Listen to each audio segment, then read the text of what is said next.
Office évangélique par Monseigneur Jean-Joseph Gaume. Avant-propos. Nous voyons ce que le monde n'a jamais vu. Chaque soir, depuis 30 ans, 1000 chars de feu sortent de Paris, de Londres, de Vienne, de Berlin, de New York, des grandes et même des petites capitales de l'Ancien et du Nouveau Monde, emportant des cargaisons de doctrines pestilentielles qu'ils déposent dans tous les lieux où ils passent.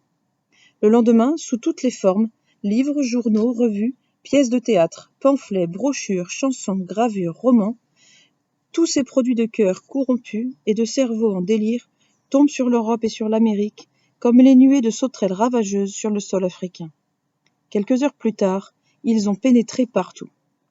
Vous les trouvez dans le salon du riche et dans la loge du concierge, dans les cafés, dans les cabarets, dans les ateliers, jusqu'au fond des campagnes, sous le chaume du laboureur, distillant leur venin dans leur cœur et devenant l'évangile des peuples. De cette propagande universelle et incessante, quel est le résultat ? Un empoisonnement général des esprits et des cœurs. Empoisonnement des esprits. De là cette rage de négation, inconnue même des peuples païens. En dehors du petit nombre de catholiques de vieille roche, l'homme d'aujourd'hui, semblable au sauvage qui a bu l'eau de feu, ne se connaît plus. Il ne sait ni ce qu'il est, ni d'où il vient, ni où il va. Il ne sait ni s'orienter, ni se tenir ferme dans le chemin du juste et du vrai, ni commander, ni obéir, ni aimer, ni prier, ni souffrir, ni mourir.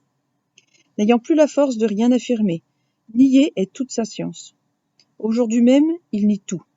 Il nie Dieu, il nie la Providence, il nie la Bible, il nie Jésus-Christ, il nie l'Église, il nie le pape, il nie l'âme, il nie l'éternité, il nie le droit, il nie l'autorité, il nie la propriété, il nie la famille, il nie la distinction du bien et du mal, il nie le présent, il nie l'avenir, il se nie lui-même et se proclame le fils d'un singe. Empoisonnement des cœurs. De là, ce débordement du matérialisme et du sensualisme sans nom, et sans exemple chez les peuples baptisés. De là, cette émancipation des plus honteux appétits de la nature corrompue, l'oblitération de la conscience, la fièvre chaude d'insubordination qui rend le monde ingouvernable, constitue la révolution en permanence, érige la révolte en principe. À la loi de la charité substitue la loi de la haine, et à la religion du respect, la religion du mépris. Mépris de toute autorité divine et humaine, religieuse, sociale, paternelle. Mépris de l'âme, de sa dignité, de ses devoirs et de ses destinées. Mépris du corps, de sa noblesse, de sa sainteté et même de sa santé. Mépris de la vie qu'on gaspille et qu'on souille, ou dont on tranche le fil par un crime inconnu de nos pères. Mépris même de la mort qu'on affronte avec la stupidité du bœuf conduit à l'abattoir. Et de toutes les religions, celle qui compte aujourd'hui le plus de partisans, c'est la religion du mépris.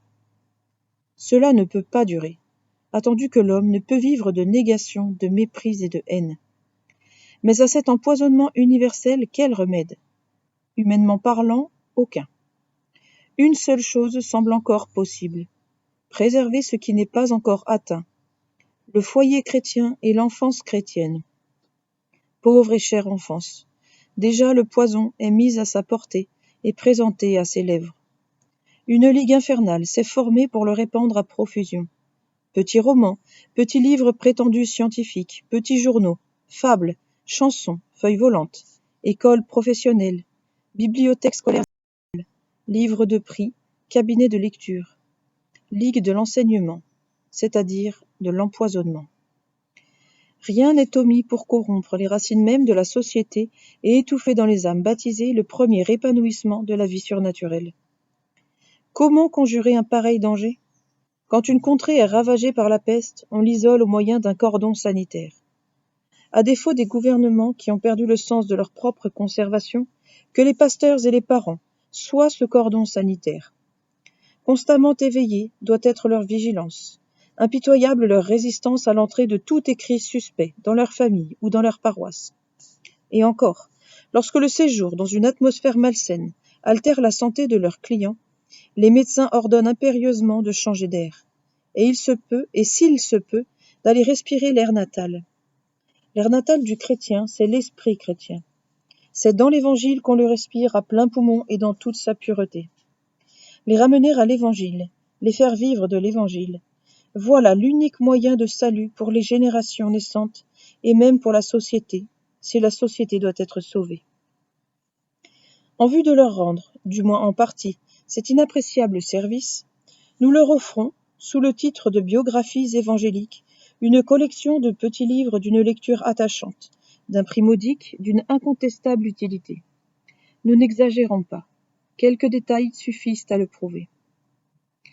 À l'exception de notre Seigneur, de la Sainte Vierge, des apôtres, de saint Jean-Baptiste et de quelques autres, l'Évangile se contente presque toujours de nommer les personnes mêlées aux petits faits qu'il rapporte, et le nombre en est grand.